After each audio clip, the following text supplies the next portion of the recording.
नमस्कार दोस्तों, रोमा की आवाज़ 2.0 में आपका स्वागत है। आज की हमारी कहानी का नाम है परिवर्तन।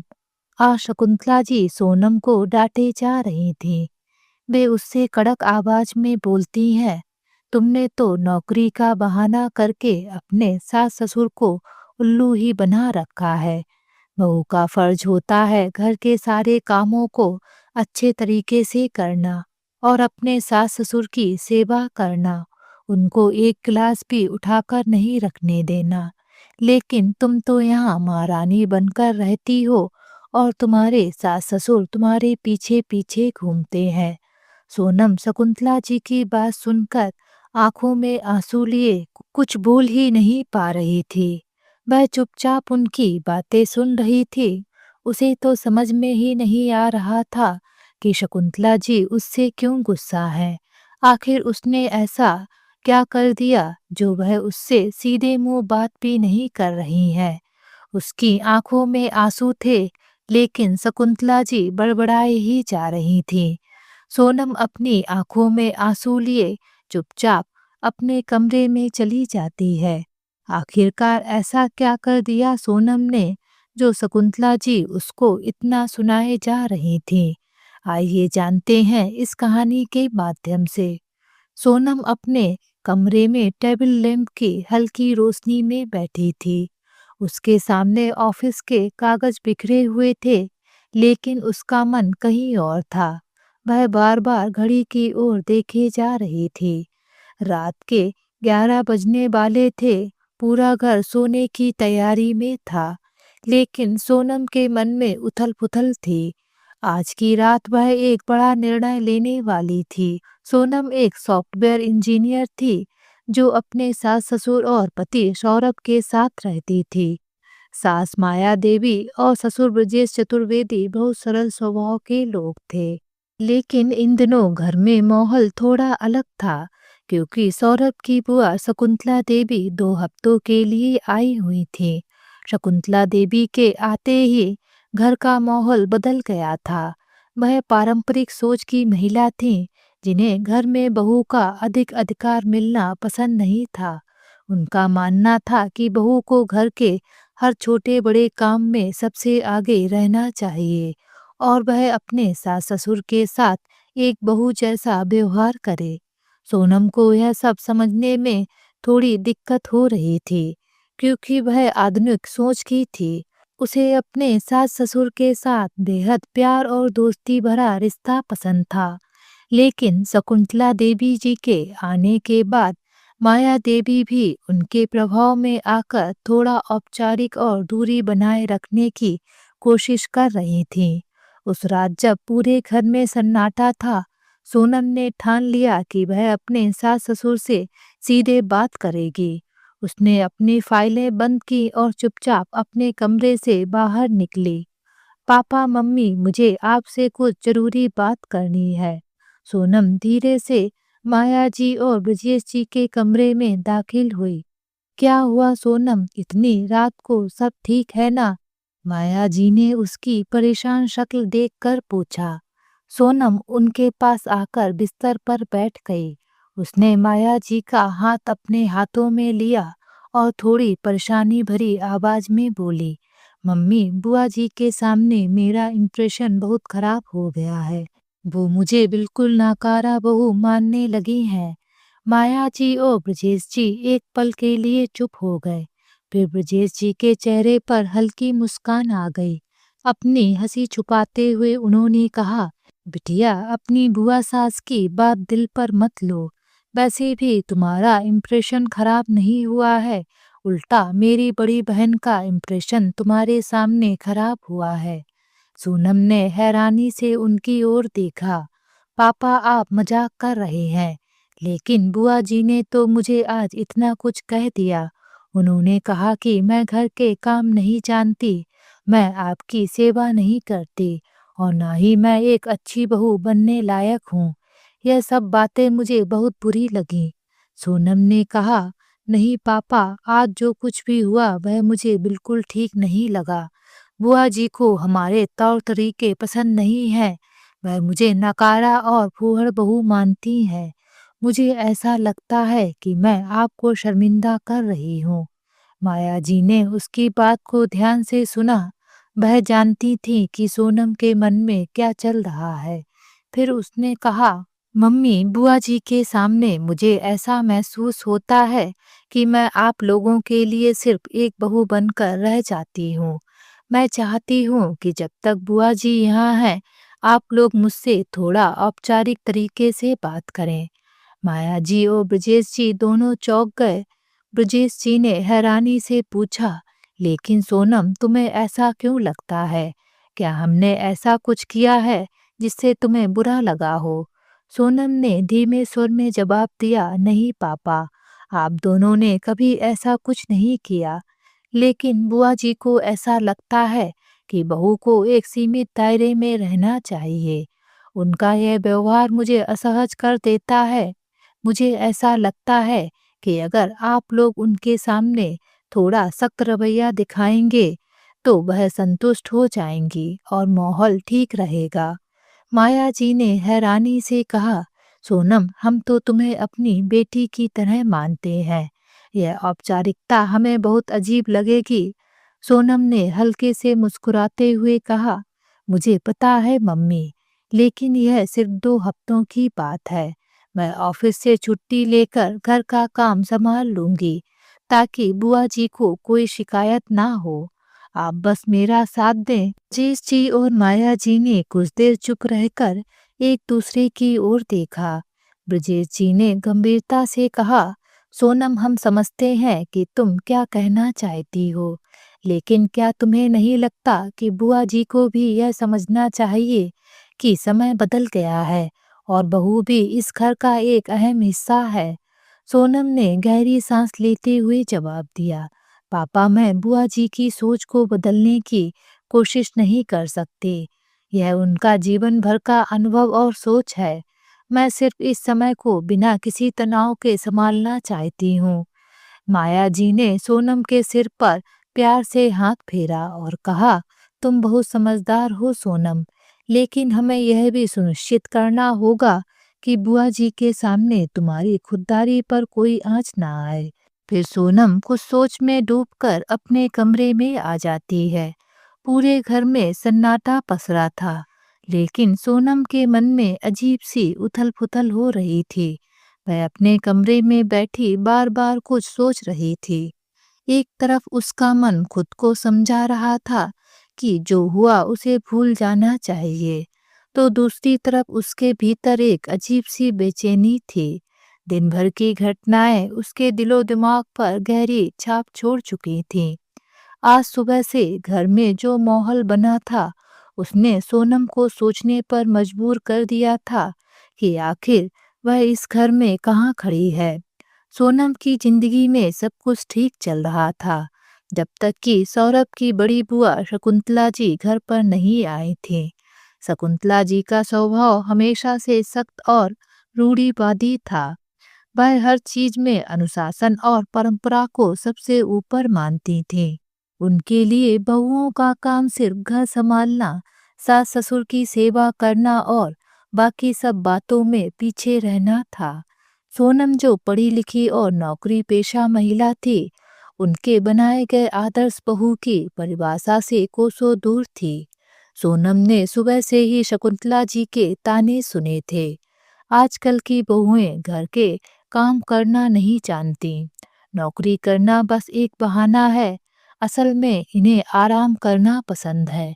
यह ताने सुबह से लेकर शाम तक चल रहे थे। सोनम हर बार चुप रहती, लेकिन इन बातों का असर उसके मन पर गहरा होता गया। शाम को सब लोग डाइनिंग टेबल पर बैठे थे। माया जी ने सोनम के साथ मिलकर स्वादिष्ट खाना बनाया था और खाने के दौरान सभी लोग गपशप कर रहे थे। बातचीत के बीच बीच में सौरभ और ब्रजेश जी हल्का फुल्का मजाक भी कर रहे थे। माहौल खुशनुमा लग रहा था। खाना खत्म होने के बाद ब्रजेश जी, माया जी और उनके बेटे सौरभ ने अपनी अपनी थालियां उठाईं और रसोई की ओर बढ़े। यह उनके घर का एक पुराना नियम था। बचपन से ही बच्चों को सिखाया गया था कि खाना खाने के बाद अपनी थाली खुद उठानी चाहिए, लेकिन जैसे ही उन्होंने ऐसा किया, शकुंतला जी नाराज हो गईं। उनके चेहरे पर गुस्सा साफ झलक रहा था। उन्होंने एक कड़क आवाज में कहा, यह सब क्या है? सास ससुर अपनी जूठी थाली खुद उठा रहे हैं और बहू खड़ी देख रही है। बहू का काम क्या सिर्फ देखना है? उनकी कड़क आवाज सुनकर सब ठिठक गए। सोनम अपनी जगह से उठकर झिझकते हुए आगे बढ़ी और अपनी सास माया जी और ससुर ब्रजेश जी की थालियां लेने लगी, लेकिन ब्रजेश जी ने उसे हाथ के इशारे से रोक दिया। उन्होंने मुस्कुराते हुए कहा, सोनम तुम बैठो, हम सब अपनी थालियां खुद उठाते हैं, यह हमारे घर का नियम है। ब्रजेश जी की बात सुनकर शकुंतला जी और भी नाराज हो गईं। उन्होंने कटाक्ष करते हुए कहा, भाई साहब यह कोई नियम नहीं है, यह आदतें बहुओं को सिर चढ़ाने के बराबर होती हैं। आपकी बहू का काम है आपकी सेवा करना और आप उसे आराम दे रहे हैं, इससे घर का अनुशासन टूटता है। माया जी और ब्रजेश जी उनकी बातें सुनकर शांत रहे, लेकिन माहौल में एक अजीब सा तनाव फैल गया। सोनम का मन अंदर ही अंदर ग्लानि से भर गया। उसने महसूस किया कि शकुंतला जी उसे एक नाकारा और फूहड़ बहू मान रही हैं। अचानक सौरभ ने हंसते हुए माहौल को हल्का करने की कोशिश की। उसने कहा, बुआ जी आपको पता है, यह थाली उठाने की आदत पापा ने हमें सिखाई है। यह थाली ट्रेनिंग का हिस्सा है, हम इसे कहीं भी किसी के सामने भी नहीं छोड़ते। सौरभ की बात सुनकर शकुंतला जी का गुस्सा और बढ़ गया। उनका चेहरा तमतमा गया। उन्होंने सौरभ को डांटते हुए कहा, बेटा यह आदतें घर की इज्जत कम करती हैं। बहू का काम है यह सब करना। तुम्हारे पिता और चाचा चाची ने जो तुम्हें सिखाया है वह इस घर के रिवाजों के खिलाफ है। सौरभ अपनी बात पूरी करने ही वाला था कि सोनम ने उसे इशारे से चुप करा दिया। वह शकुंतला जी के तमतमाते चेहरे को देख रही थी। उसने महसूस किया कि इस समय बात बढ़ाना सही नहीं होगा। माहौल को सामान्य करने के लिए सोनम ने बड़े प्यार से कहा, बुआ जी अगली बार आप अलका दीदी को साथ ले आइएगा, बहुत दिन हो गए हैं उनसे मिले हुए। तब हम लोग खूब घूमेंगे और शॉपिंग करेंगे। यह सुनकर भी शकुंतला जी का गुस्सा शांत नहीं हुआ और उनका गुस्सा तो अब सातवें आसमान पर पहुंच गया था। लेकिन अपने आप को संयमित करते हुए वह कुछ सोचकर चुप हो गईं और फिर उन्होंने अपनी नजरें घुमाई और चुपचाप अपने कमरे की ओर चली गईं। डिनर खत्म होने के बाद सोनम चुपचाप अपने कमरे में चली गई। माया जी और ब्रजेश जी बैठकर शकुंतला जी की बातों पर चर्चा करने लगे। माया तुमने देखा जीजी का गुस्सा आज किस कदर बढ़ गया।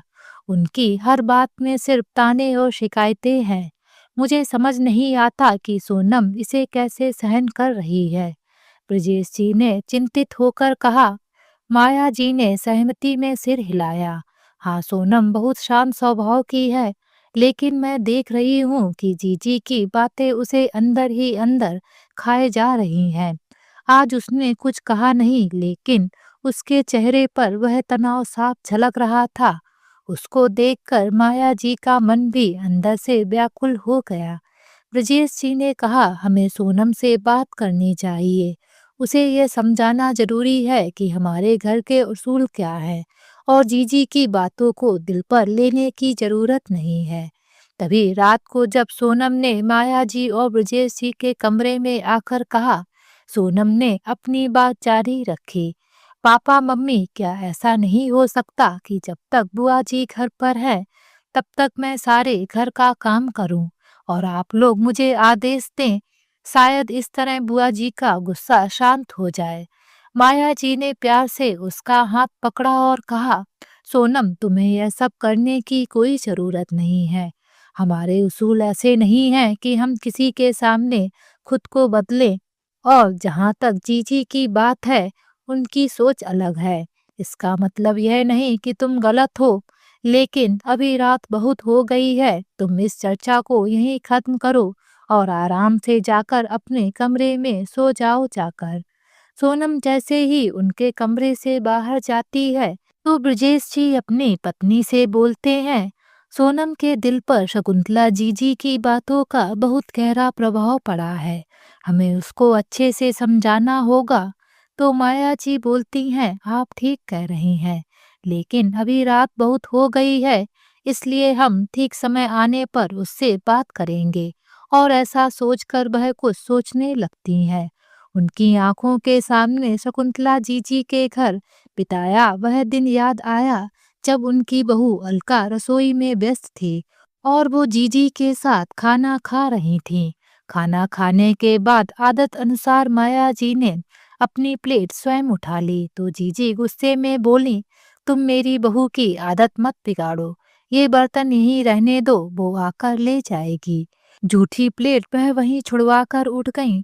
जूठे बर्तन उठाकर ले जाती हुई अलका को शकुंतला जीजी ने यूं गर्व से देखा मानो वहां पड़ी जूठी थाली उठाकर अलका ने उनका मान सम्मान बचा लिया हो। पूरा दिन रुककर माया जी ने देखा कि किस तरह अलका उनके इर्द गिर्द घूमती रहती है।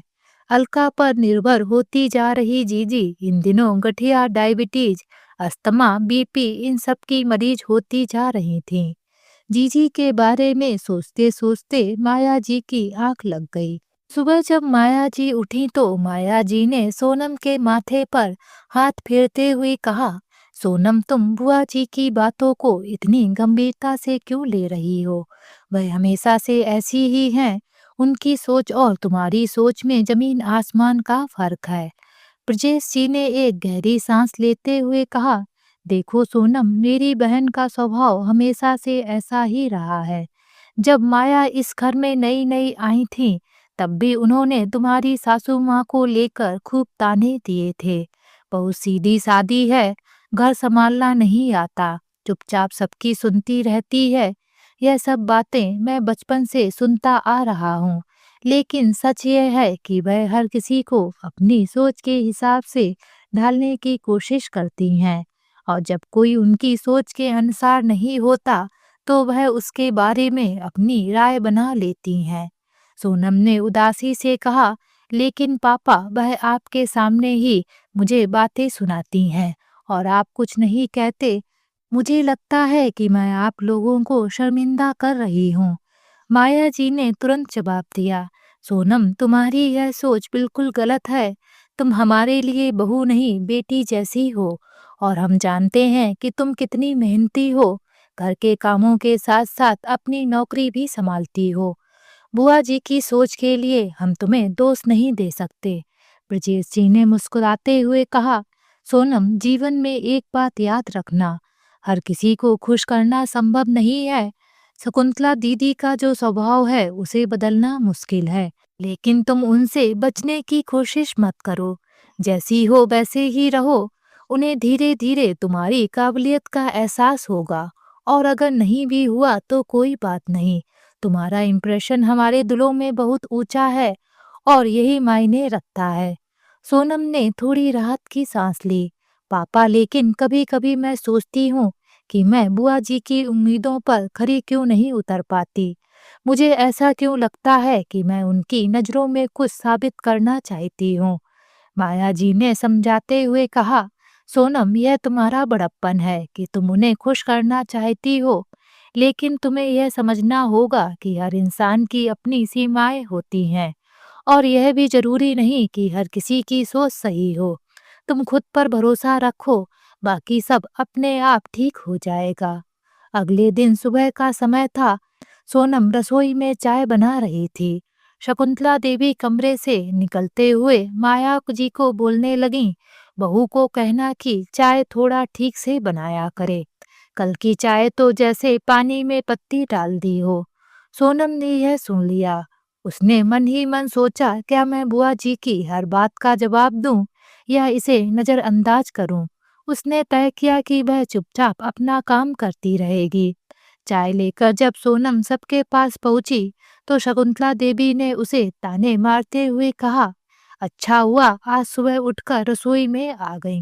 नौकरी करने वाली बहुओं को यही सीखना चाहिए कि पहले घर और परिवार है, फिर कुछ और। सोनम कुछ कहने ही वाली थी कि उसकी सास माया जी ने बीच में बात संभाल ली। दीदी, सोनम हर काम बहुत अच्छे से करती है। नौकरी के साथ साथ घर को संभालना इतना आसान नहीं है, लेकिन वह दोनों जिम्मेदारियां बहुत अच्छे से निभा रही है। शकुंतला देवी ने नाराजगी से कहा, माया तुम इसको इतना सिर पर मत चढ़ाओ। बहुएं सिर पर चढ़ जाएं तो घर का संतुलन बिगड़ जाता है। इस पर शकुंतला जी के भाई ब्रजेश जी ने हंसते हुए कहा, दीदी संतुलन बिगड़ता तब है जब रिश्तों में समझदारी की कमी हो। हमारी सोनम बहुत समझदार है और सच कहूँ तो हमें उस पर गर्व है। शकुंतला देवी ने चुपचाप उनकी बात सुन ली। सोनम ने उस दिन तय किया कि वह अब खुद को कम नहीं समझेगी। उसने महसूस किया कि उसकी सास और ससुर ने हर बार उसका साथ दिया। शकुंतला देवी की बातें भले उसे चुभती थीं, लेकिन उसका परिवार उसके लिए हमेशा से एक ढाल बनकर खड़ा था। रात को जब सब सोने की तैयारी कर रहे थे, सोनम ने माया जी से कहा, मम्मी, मुझे आज समझ में आया कि आप और पापा कितने अच्छे हैं। आप दोनों ने हमेशा मेरा साथ दिया और आज मैं खुद को ज्यादा मजबूत महसूस कर रही हूँ। तब माया जी ने मुस्कुराते हुए कहा, सोनम, हमें तुम पर गर्व है। तुम हमारी बहू नहीं, हमारी बेटी हो। और एक बात याद रखना, दुनिया क्या कहती है ये मायने नहीं रखता। हम तुम्हारे साथ हैं और यह सबसे बड़ी बात है। इस घटना के बाद उसने महसूस किया कि हर किसी को खुश करना संभव नहीं है, लेकिन सबसे जरूरी यह है कि अपने करीबी रिश्तों में विश्वास बनाए रखा जाए। शकुंतला देवी का इम्प्रेशन चाहे जो भी हो, सोनम के सास ससुर के दिल में उसकी जगह कभी कम नहीं हुई और यह रिश्ता प्यार और समझ से और भी गहरा हो गया। अगले दिन रसोई घर में सुबह का हल्का फुल्का शोर था। सोनम नाश्ते की तैयारी कर रही थी। माया जी वहीं पास बैठी रसोई की छोटी छोटी चीजों में मदद कर रही थीं। ब्रजेश जी और सौरभ अखबार पढ़ने और चाय पीने में व्यस्त थे। पूरा माहौल एक सामान्य दिनचर्या का था। तभी रसोई में रखा टेलीफोन घनघनाया। सोनम ने आटा सने हाथों के कारण सौरभ को इशारा किया। सौरभ ने फोन उठाया। दूसरी तरफ शकुंतला देवी जी की बहू अलका थी। अलका का फोन आना एक सामान्य घटना थी, लेकिन आज का दिन खास था क्योंकि उसका जन्मदिन था। फोन पर आवाज सुनते ही सौरभ ने सबसे कहा, अलका भाभी का फोन है, आज उनका बर्थडे है। सभी ने एक साथ शुभकामनाएं देने की तैयारी कर ली। ब्रजेश जी ने सबसे पहले अलका को बधाई दी। फिर माया जी ने अपने प्यार भरे शब्दों से उसे आशीर्वाद दिया। शकुंतला देवी जी को जब पता चला कि अलका फोन पर है, तो उनके चेहरे पर हल्की सी मुस्कान तैर गई। जीजी को अपनी बहू अलका पर गर्व था। बहू, जन्मदिन की बहुत बहुत बधाई हो। भगवान तुम्हें लंबी उम्र और खूब सारा सुख दे। शकुंतला देवी जी ने गर्वित स्वर में कहा। अलका ने धन्यवाद देते हुए बड़े मीठे अंदाज में कहा, माँ जी, आपके आशीर्वाद से सब कुछ अच्छा है। बस आपका ध्यान रखना चाहती हूँ। इस बातचीत के दौरान सोनम, जो फोन पर बात करने का मन बना रही थी, अपने आटा सने हाथों को जल्दी जल्दी धोने लगी। उसने मजाकिये लहजे में कहा, अलका दीदी, आपको क्या गिफ्ट भेजूं? दूसरी ओर फोन पर कुछ सेकंड का मौन छा गया। फिर अलका ने एक लंबी सांस ली और हंसते हुए कहा, सोनम, मेरी सास को कुछ दिन और अपने घर पर रख लो। चाहो तो हमेशा के लिए रख लो। इससे अच्छा गिफ्ट और क्या हो सकता है। यह सुनकर कमरे में अचानक सन्नाटा छा गया। अलका की इस बात ने जैसे सबको भीतर से झकझोर दिया। सौरभ, जो फोन को स्पीकर पर रखे हुआ था, तुरंत उसे बंद करने की कोशिश करने लगा, लेकिन जो सब सभी ने सुन लिए थे उन्हें अनसुना करना अब संभव नहीं था। सोनम ने तेजी से आगे बढ़कर फोन रिसीवर हाथ में लिया और जल्दी से अलका से कहा, दीदी, मैं ऑफिस के लिए निकल रही हूँ, बाद में बात करूंगी। यह कहकर उसने फोन काट दिया। शकुंतला देवी जी, जो कुछ ही देर पहले तक अपनी बहू की तारीफों की पुल बांध रही थीं, अब बिल्कुल चुप थीं। उनके चेहरे पर निराशा और अपमान का अजीब सा मिश्रण था। कमरे में खड़े बाकी सभी लोग भी असहज थे। सोनम और सौरभ शर्मिंदा से खड़े थे। उन्हें समझ नहीं आ रहा था कि क्या कहें। यह स्थिति अनपेक्षित थी। सौरभ ने धीरे से कहा, बुआ जी, भाभी ने मजाक में कहा होगा, कृपया दिल पर मत लीजिए। लेकिन शकुंतला देवी जी ने कुछ नहीं कहा। वे चुपचाप अपने कमरे की ओर चली गईं। उनके कदमों की धीमी चाल उनके टूटे हुए मन को दर्शा रही थी। कुछ देर बाद माया जी और ब्रजेश जी ने महसूस किया कि शकुंतला देवी जी को अकेले छोड़ देना सही नहीं होगा। वे उनके कमरे में गए। शकुंतला देवी जी पलंग पर बैठी थीं। उनकी आंखों में आंसू थे जो उन्होंने बड़ी कोशिश से रोक रखे थे। माया जी ने उनके पास बैठकर धीरे से उनका हाथ पकड़ा। जीजी, बच्चों की बातें दिल पर नहीं लेते, वे मस्ती में कुछ भी कह जाते हैं। शकुंतला देवी जी ने माया जी की ओर देखा और धीरे से कहा, माया जी, मैं क्या इतनी बुरी हूँ? क्या मैं इतनी बोझ बन गई हूँ कि मेरी बहू यह कहे कि मैं घर पर नहीं रहूं? यह मजाक था या सच मैं नहीं जानती, लेकिन यह सुनकर मेरा दिल टूट गया। ब्रजेश सिंह जो अब तक चुप थे बोले, जीजी, अलका ने जो भी कहा उसमें एक सच्चाई छुपी हो सकती है, लेकिन हमें उस सच्चाई को समझने की कोशिश करनी चाहिए, ना कि उसे लेकर दुखी होना चाहिए। शायद अलका को आपके साथ रहने में कोई कठिनाई हो। हमें ये देखना होगा कि इस स्थिति को कैसे सुधारा जा सकता है। शकुंतला देवी जी ने गहरी सांस लेते हुए कहा, ब्रजेश, मैंने तो हमेशा अपनी बहू को अच्छे संस्कार सिखाने की कोशिश की, उसे अपने आगे पीछे रखा, हर काम में उससे मदद ली। क्या यही मेरी गलती थी? ब्रजेश जी ने धीरे से कहा, जीजी, कभी कभी हमारी सोच और अपेक्षाएं दूसरों पर बोझ बन जाती हैं। आपने अलका को हमेशा अपने आसपास रखा क्योंकि आपको लगा कि इससे वह आपको खुश रखेगी। लेकिन क्या आपने कभी यह सोचा कि उसकी खुशियां और संतोष का आधार क्या है? शायद उसे यह सब बोझिल लगने लगा हो। माया जी ने समर्थन करते हुए कहा, जी जी, हमारे घर में भी सोनम और सौरभ काम बांट कर करते हैं। हमने कभी सोनम से ये नहीं कहा कि वह हमारे जूठे बर्तन उठाए या हमारे कामों को अपना कर्तव्य माने। ये छोटी छोटी बातें रिश्तों को सशक्त बनाती हैं। शकुंतला देवी जी चुपचाप उनकी बातें सुन रही थीं। तभी सोनम कमरे में आई। उसने धीमे स्वर में कहा, बुआ जी, मुझे माफ कर दीजिए अगर आज आपकी भावनाएं आहत हुई हों तो। लेकिन मैं एक बात कहना चाहती हूँ। अलका दीदी ने जो कहा वह मस्ती में कहा होगा। आप इतना दुखी ना हो। सोनम के शब्दों ने कुंतला देवी जी के मन को थोड़ा शांत किया। लेकिन वे बोली, सोनम, तुम्हारी यह सरलता मुझे बहुत भाती है, लेकिन हर कोई ऐसा नहीं होता। अलका ने जो कहा वह मजाक हो सकता है, लेकिन उसकी हंसी में छिपा सच मुझे दुखी करता रहेगा। सोनम ने तुरंत कहा, तो चलिए हम सब इस दुख को एक खुशी में बदल देते हैं। आज आपका मन बहलाने के लिए हम शॉपिंग पर चलते हैं। आप अलका दीदी के लिए एक प्यारी सी साड़ी खरीदिए जिसे देखकर बेबी मुस्कुराए। शकुंतला देवी जी ने थोड़ा हिचकिचाते हुए कहा, तो सच में मुझे मनाने के लिए क्या क्या कर लेती है। चल, मैं तेरी बात मान लेती हूँ। माया जी और ब्रजेश जी ने राहत की सांस ली। ब्रजेश जी ने मुस्कुराते हुए कहा, वाह जीजी, ये हुई ना बात। सोनम ने चुटकी लेते हुए कहा, अलका भाभी को इस बार ऐसा उपहार मिलेगा जिसे वे हमेशा सहज कर रखेंगी। शॉपिंग के दौरान शकुंतला देवी जी ने न केवल अलका के लिए एक प्यारा सा सूट खरीदा, बल्कि उन्होंने अपने भीतर चल रहे द्वंद्व को भी शांत करने की कोशिश की। वे समझ गई थीं कि रिश्तों में खुद को थोपने की बजाय आत्ममंथन और समझदारी से रिश्तों को सहेजा जा सकता है। यह घटना शकुंतला देवी जी के लिए एक सबक बन गई।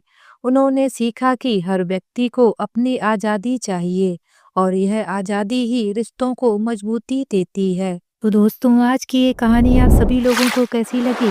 नीचे कमेंट बॉक्स में लिखकर हमें ज़रूर बताएं। अगर ये कहानी आप सभी लोगों को अच्छी लगे तो प्लीज़ इस वीडियो को लाइक और शेयर ज़रूर करें और मेरे चैनल को सब्सक्राइब करना ना भूलें। तो फिर मिलते हैं एक नई कहानी के साथ। बाय।